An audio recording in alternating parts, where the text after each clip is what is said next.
punks, welcome back to the University of Radlands. We have another Cult of Chrome preview card to discuss today, number 13. So we're about halfway through the 27 preview camps that Daniel was wanting to show off. And I will link his Board Game Geek post in the description below.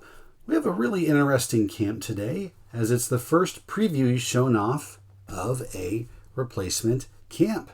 So we have Construction Yard. So here's the original that came with the base game. 2 cards to start in your hand at the beginning of the game.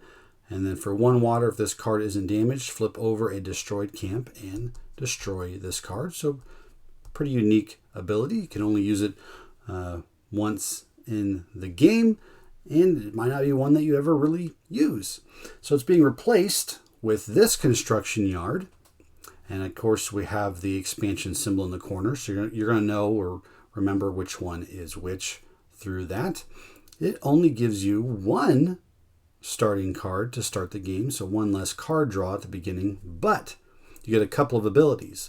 The first being for 1 water, move any person to any place on the same side. And then for 2 water, you get a Raiders. So really interesting ability here. I think it's definitely one you'll probably use more often than the original, and a probably better overall ability, which explains why the card draw at the beginning went down from 2 starting to 1 starting card at the game. Raiders, self-explanatory. If you read Daniel's article, he explains that in the expansions, he needed a lot of camps to have some basic abilities, but still wanted them to have interesting abilities, so you could kind of do the best of both worlds. There was a few camps in the base game, like Outpost or Victory Totem, where you had just general Raiders icons or damage or punks or restores. So he has those added in to more camps. That way, if you're not using one ability all the time, you still have access to another really handy or really good ability. But the exciting ability of this new Construction Yard is this one. So what this is saying is that either on your side of the board or your opponent's side of the board, you can move any person in any of the 6 spaces on your side or their side of the board. So if you had a person,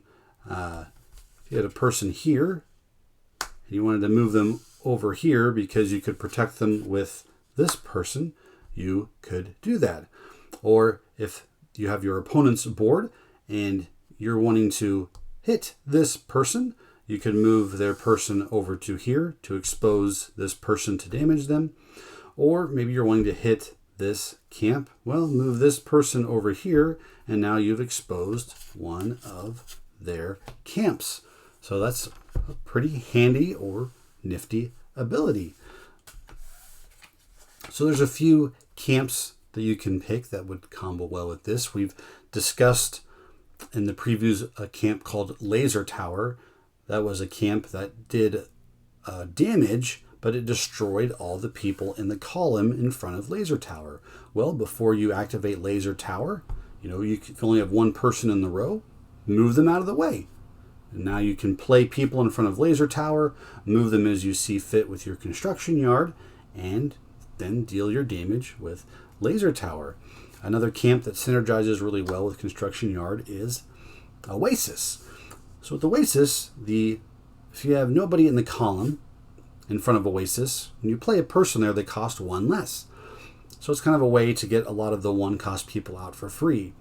Well, when you play that first person there's now a person in that column, and you can't get the free water from Oasis. Well, after you've played them and you want to play another person at Oasis, well, take the person in front of Oasis, move them to a different spot.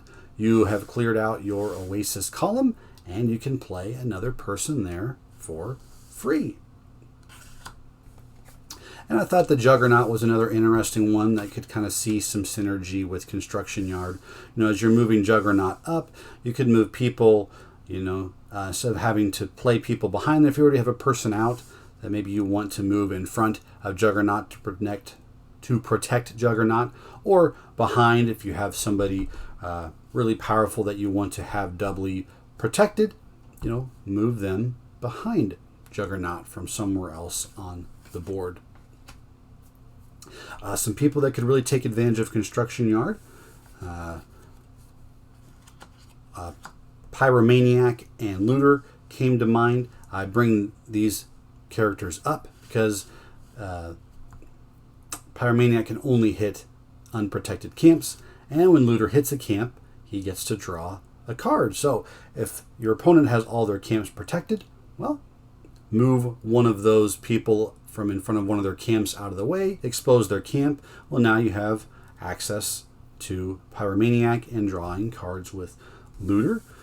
On your side of the board, if you play a holdout in front of a destroyed camp, well, now you can move holdout to help protect one of your damaged or undamaged camps, and holdout has a really cheap damage cost, so that's a way to help maybe also protect him as well. And then other cards that target specific people or things on the board, an assassin. As I mentioned, maybe your opponent has protected a really important person to them. Well, move that front character or person out of the way, and now you can assassinate whatever character they were trying to protect. Same thing for Gunner. Maybe your opponent has a double stacked column. Move one of the characters out of the way to expose both of them to hit with Gunner. Maybe they've gone wide and you have a napalm that's ready to go off. Well, during your turn, move one of their people over to double stack them in a row, and now you can take out a whole column of people with napalm. And kind of same thing with Magnus Carve. He hits columns. Maybe they haven't stacked and they've gone wide with their board. Move one of their people in front of another, and Magnus Carve can damage the whole column. So this is a really fun one. It was a really neat ability during, I think, some of the early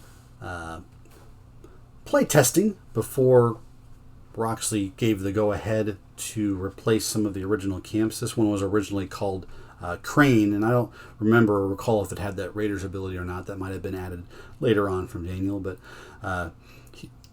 Daniel mentioned in his big announcement that he was doing these previews that he wanted to explore design spaces that weren't in the original game, and he mentioned moving people. Well, this was probably the camp that he was talking about in regards to that, because it lets you move a person. I think at one point early on we might have even had it to where you could pull people from one side to the other, and I think that was just a little clunkier than Daniel was probably wanting, and so I don't think that lasted for very long, and this was kind of a tricky one to word just right to have it make sense. So hopefully it does. It's a really cool camp. Like I said, being able to move and protect your own people or expose your opponent's peoples in camps is kind of a fun mechanic, and it explores a different design space of the game that we haven't seen before. So kind of something new and exciting to chew on with Cult of Chrome. Well, what do you think, punks? Is that something you seem excited to see or have in the game? Do you think this is a good replacement over the original Construction Yard? Comment down below. Let me know. I'd like to talk about it with you. And always, stay thirsty, punks.